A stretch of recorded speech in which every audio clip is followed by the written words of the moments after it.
Hey, welcome back to another great episode of YOML, a year of magical learning. Today is book 56. Why don't you tell us what we have in store for today, Chris? Yeah, it's book 56 is a book called Extreme Ownership: How U.S. Navy SEALs Lead and Win by Jocko Willink Willink. I can't Willink and Leif Babin. So the story, you can tell by the title. These are two Navy SEALs that wrote a book about lessons they learned on the battlefield, and one of their key lessons was the concept of extreme ownership, of kind of basically it's always your fault, like when something bad happens, it's your fault, and that's how it works, and I'll get to the reflection here in a second, but the reflection title for this is Be the Change You Want to See in the World, is what this book made me think about. I'll dive into it here. So my screen should work now because I fixed it. So can you see it? It works. New computer is rocking and rolling. So first off, have you read this book? I know you've heard of this book, but have you read it? I was talking to you about it, but I think you told me not to read it. I did, actually, and I would not recommend any book to anybody. Like this, the reason why it kind of fits into the reflection. It's funny because yesterday we talked about radical candor, right? This is a similar topic in extreme ownership. Our mission in life is to live a balanced existence and to help others to do the same. By definition, extreme ownership is extreme, right? It has the word extreme in it. So right. This is not for everybody. It's taking things. Okay, so the reflection actually starts off with, I want to make it clear to everybody that follows along with this journey, that's been listening to conversations that you and I have been having. I don't hate the concept of extreme ownership or radical candor or these extreme, items out there. It does not align to my mission in life. My mission in life, like I said, is to live a balanced existence and to help other people to do the same. So therefore, I don't discount the value that these concepts bring at all. As a matter of fact, I think being truthful and being your authentic self is important. I think taking ownership for your actions and for what you failed to do or didn't do is important. Taking ownership of that stuff is incredibly important. I also think that both of these lessons and both of these concepts are learned in the extremes of life. This book was about war. These are Navy SEALs that learned these lessons while they were in the theater of war with the most dire consequences. And I know all too well, and you know all too well, what it's like to be in an extreme situation. Those are the times in your life when you probably learn the most, honestly. If you can make it back from an extreme situation, you'll probably find a really good lesson in there in some way, shape, or form to be able to apply to your life. What I don't want to apply to my life from the extremes of the world is how I had to get out of that extreme, right? Like, I don't want to live my life in that extreme. What I would like to do is to take a lesson from it and to try to apply that to live a balanced, happy, healthy life. That's why I love books. That's why you and I love books. That's why we love talking about these things, is because we can hear lessons from guys like Jocko and Leif about stuff that they learned in the extremes of their life and their settings that they've been in, and the lessons that they can take back and bring to us that we can apply to living a little bit more of a balanced life.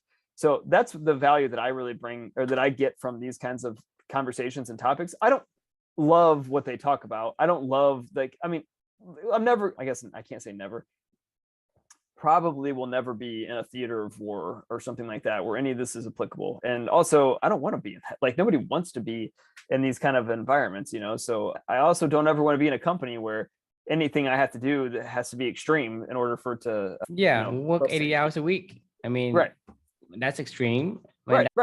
It's like work harder, or work hard, play hard kind of thing. Like, that's stupid. Like, I mean, it's like you should play in moderation. You should work in moderation. Like, like, I mean, anyway. So long story short, with the reflection overall, it's for me, what I learned from this is to, whenever I did learn a lesson from them in general. And that is to have ownership of when you do something, it's your fault. And for me, that leads to be the change you want to be in this world as it relates to values. I think about it in this regard of how I can apply this to living a balanced life and to living a life filled with values, my own personal mission. You got to know who you are. You got to know what you want to be in this world. And you got to know why you want to do what you want to do, who you're trying to do it for. And from there, take extreme ownership over the fact that this is who you say you want to be. This is your identity. This is what's important to you. This is what you self-proclaim to the world as being the most important thing. Own that. Own everything about your identity and who you say you want to be, and then make sure that you lead and be that change that you want to see in this world, and be the person that you say you want to be in this world, and to always lead with your values. So a lot of similar messages in general, kind of what we talked about yesterday, but in general, just in my quest of living for a balanced life, it's great to take these lessons from the extremes, figure out how, we could apply these to our mission of living a balanced life filled with values and a purpose and all that good stuff. And that's my general overview of this book. I guess nothing too groundbreaking on this one. I learned a lesson, but at the same time, I don't think it was earth-shattering necessarily for me. Mhm. Yeah. Love to get your thoughts in general. What are your thoughts on the concept of extreme ownership? Me, in terms of the book itself, like concept of extreme ownership, I think it depends on what the narrative is. Are they telling people that, hey, I'm a Navy SEAL and I want to write a book, so all your businesses should do what we do, so you're going to have high performance teams and That's dominate exactly the what it is. battlefields and that. Yeah. If you say that, if that's your purpose and intent, then I hate you, because that's not right. Because to me, not everybody can the theater of be war. a Navy SEAL. Right. Okay. And the second thing is, They shouldn't be. I would bet you the Navy SEAL cannot sustain this for long term. The reason why Navy SEAL is extreme is because they don't only do the extreme in spurts. They have a mission once a year, once every 6 months. They don't do this every day in, day out. So yes, they're extreme, but they have like downtime, a lot of downtime where they have to decompress. So to me, you take this into a business setting, say, well, I only go and I only do one mission in a company. Well, who's going to run that business? Right. So in that essence, that's wrong. You just don't have enough insight. You're not thinking enough. Right. You can't say, okay, I want to be this Navy SEAL where I'm in the crucible all the time and I'm always like pushing myself beyond the limits, because this is extreme. Extreme means that you only do it once or twice just to kind of get the pendulum swinging. To me, if they talk about, okay, this is my story and I just want you to know about it, yes, kudos to you. I love it, because we need people like them to do the missions that no one can do. So I respect and honor the Naval SEAL, but I don't respect the people who became a Naval SEAL. They come out and tell people how to do business, and business is not the same thing as Naval SEAL. So you can't say, okay, what I do, you should do, right? I mean, to me, you that's have exactly no, the thing is to say that, okay, just because I'm like, for example, we take Bill Gates, right? I like Bill Gates, right? But if Bill Gates know about computer, what the fuck does he knows about AI? So just because he has some kind of famous role, a famous leader in one area, does not make him a expert in a different area. And that's, to me, that's the disconnect that I don't see, right? To say that you're a Navy SEAL doesn't mean you're a good business. Right. It's hard for me to... No, like I say, I respect you in your own right. I respect you. Thank you that there's people like you who can do the kind of work that most people can't do, which is great. But don't take it and say, I'm a Navy SEAL, that means I'm an ace in business. It doesn't work that way. Yeah, I totally agree. That's why I say it goes back to the narrative. What are you telling people when they read the book? If you're telling people how to run a company using the Navy SEAL model, then you need your brains checked. That's a tough one. No, I mean, it really is, because like businesses in a lot of ways are built kind of on a militaristic format, you know? What is business? Business is not about competing. Business is about creating value. I agree. Yeah. So it doesn't have to be competitive. You don't have to kill your neighbors. Coca-Cola and Pepsi work side by side. They're making billions of dollars. They don't kill each other. They don't compete against each other, right? They don't have to. It's not the same thing. It's not a battlefield. I totally agree. You choose your method, yes, but it doesn't have to be. Navy SEAL where they have a specific mission to take over something, or to go and find some kind of whatever they do. It's hostile. Right. In business, yes, you can say hostile, but it's nowhere near the hostility level of a Navy SEAL. So yeah, it's not. To me, I don't see the same kind of environment. This goes back to a very similar conversation to the lion conversation yesterday. There's so many different dynamics. There's so many different moving parts. There's so many different scenarios and things when you could apply this and not apply this, and lessons from here and how they translate over to here. Like, it always goes back to what we talk about is the self, is like, what are you in control of really at the end of the day? And that's what you care about the most, and how you live your life every single day. I don't mind taking that idea of radical candor and saying, look, I'm going to be radically candid with myself, like, and how I live my life with values, my values. I'm going to have extreme ownership with myself of how I hold myself accountable to my values. Right. I can't take that concept into any other arena and expect anybody else to understand what I understand about all these other dynamics. It's just not the same environment. I can't pretend to live my life like I lived in the NICU every single day. You can't be living in a NICU, right? Like indefinitely. You just can't, because you're going to break down. It's just extremely. It's just not sustainable. Not balance. Yeah, I mean, balance is sustainable. Like war is not. Living in a NICU. That's why missions after missions after missions, they just don't. Right. They get PTSD. They get worn out. Their minds fall apart. I mean, like, I get the concept. Like I said, 100% agree with what they're saying. And I think how we could reapply this to our life and our mission of living balance would be around having extreme ownership for yourself and staying true to who you say you want to be. Right. I mean, like, it has places where it applies, because if you teaching future Navy SEALs, then yes, take them to this quality of extreme ownership. Because they need it. But don't take it and say, business leaders, you should do this. To me, it's like, I don't see where this relates. If you're telling me this is my story and I'm training the future Navy SEALs, I love that concept, because very, very few people can do this. And that's great. But that's what makes you special. This Navy SEAL is a special force of the Navy. Right? They are just that. In the isolations of a Navy SEAL, right? If you want to become a Navy SEAL, then yes, you need to embrace these concepts and attitudes, because this is what needed to perform at that level, because you need to be extremely high performance at that spurt of moment where you're on that mission. Right. I mean, it's team dynamics. These people are like the best of the best. They are the top 0.01% of the population of the world. And so you can't expect the top population of the world to take this to the mainstream. Think about it. That's just illogical. I don't disagree at all. This is why I said I struggle with this book. And this is why I struggle with a lot of these books that have titles like extreme, radical, you know what I mean? Like, because there is a message there. And I think it's a good message. It's just. But in the right context, it's a good message. Right. Context is a terrible message. Agreed. Imagine if a business is trying to do that. What would happen to the business? I mean, it could short-term productivity boost out of it. If you wanted to run your business like a Navy SEAL team, you could become successful at it, but I don't think it's sustainable. That's what I'm saying. You don't do one mission and then you decompress for 6 months. Right. Well, I don't know that that's their life either. I mean, maybe they do other stuff, but either way, I don't think being a Navy SEAL is sustainable. They're training all the time. And that's what makes them really good. Like I told you, I respect these guys, the Navy SEALs in general. I respect these guys who serve our country, and because of their special forces, they're even more special. Kudos and hats off to all these Navy SEALs and service members. The problem I have is, don't narrate this into something else that doesn't apply. And to me, I feel like I've been misled by the people who say I'm a Navy SEAL, therefore you should listen to me in business. To me, that makes no sense. And that's what I'm calling out. I'm just saying, hey, these guys are pointing the arrow in the wrong direction.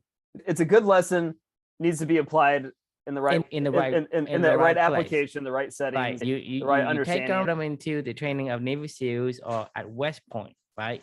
These are great concepts and traits to have and to learn. And you need them to perform the job. If not, you can't be Navy SEALs, right? SEALs have done an amazing job of figuring out group and team dynamics in order to how to get one group of individuals. But they don't have an army. You know what this goes back to? Because you can't 8 people. Yeah. Right. That's the team. And they're really good at what they do. Right. They're really good at what they do. They are extremely good. They know each other very well. I mean, they know each other like they know themselves. In business, you don't have 6 to 8 people to do a particularly special job. And so that doesn't apply. That's what I'm saying.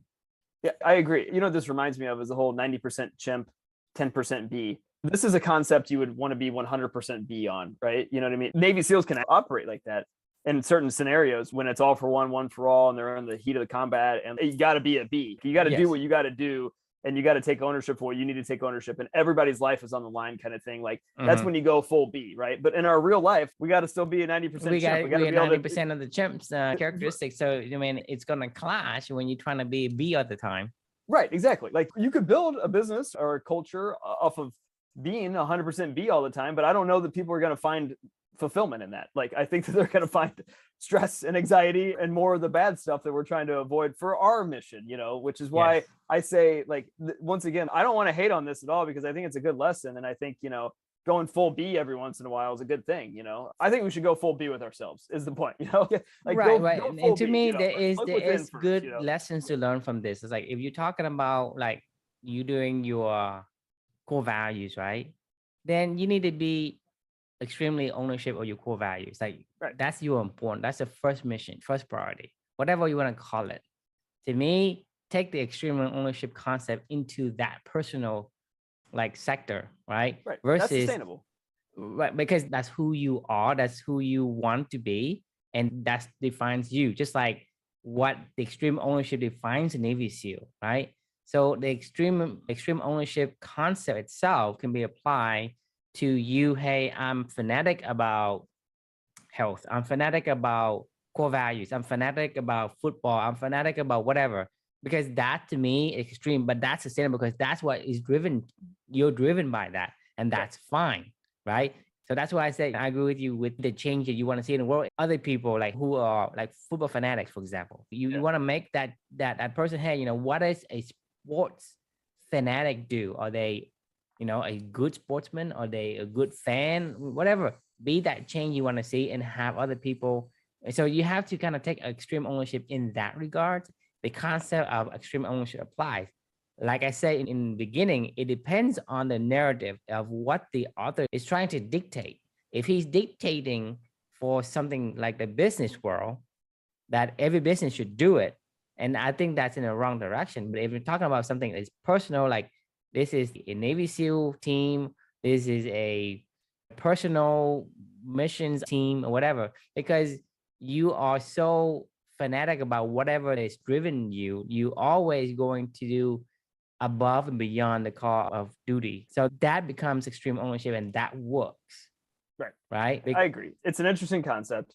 It's something that needs to be taken with a grain of salt, in my opinion. I think the concept is balance great. Is your goal. It's just that you need to make sure that it's in the right place. Correct. Yeah, this is a great concept. Inappropriately, I think it's a terrible idea. I think it promotes the anti of what we're trying to do with our lives. Right, but the idea is dangerous. It's going to destroy whatever it is, because it is extreme. Extreme means it's dangerous. Right. Yeah, they wouldn't title the title this way if they didn't really believe it at their core, that if like you live this way on edge all the time, of everybody constantly striving to be a B with each other, like, I couldn't agree more. So it's an interesting concept. I always love learning about these things. I'm glad that I read the book. Like I said to you, it's not that I wouldn't recommend it to somebody. Going to the extremes in certain areas of your life is important, then check it out.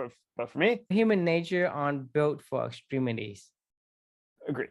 We're built for harmony. We're built to connect and be connected, all this like that. And that's what we're trying to do. It's like the design of everyday things, right? Human-centered design. It's about who we are at our core and how we've evolved over time to try to live a life filled with balance and meaningful work and meaningful relationships. That is our mission, and that is our goal. And I don't think you can sustain that by having a concept like this. So we'll leave it there, unless you have any final thoughts. But to answer the question for anybody listening in would be, do you look within or without first when you first are seeking change in your own life? So something to consider, when you're on your own values mission, I guess. Like, do you seek within to try to figure out, like, hey, am I really staying true to what I am or what's important to me? Or are you always kind of seeking out there? So something to think about and ponder, and we can see you all tomorrow, and we'll talk again. Yeah. So before we leave, I want to ask the listeners if you guys have any books you want us to read and discuss, let us know. We would be happy to look into it, and we can do just that. Yeah. Oh yeah. I totally would love that. A lot of these books came from recommendations from friends and people I've met along this journey. Thoughts on, well, I want to know what you guys think, and then, we'll do just that. So with that, we leave you. I got one more quick comment on this. Actually, now that you just reminded me of this book actually was recommended to me by a guy that I play tennis with. We finished up a tennis match one day, And he was like, I don't know how we ended up talking about books just because it's just part of my life these days. And he was like, oh my God, you got to read this book. It's called Extreme Ownership. You'll love it. He was like, seemed like one of those guys who would like really dig this kind of thing. And I was like, yeah, sure. Why not? I'll check it out. So that was how I ended up, reading this book. So funny you mentioned that. Yes. Give us your recommendations. Cool. Yeah. Okay.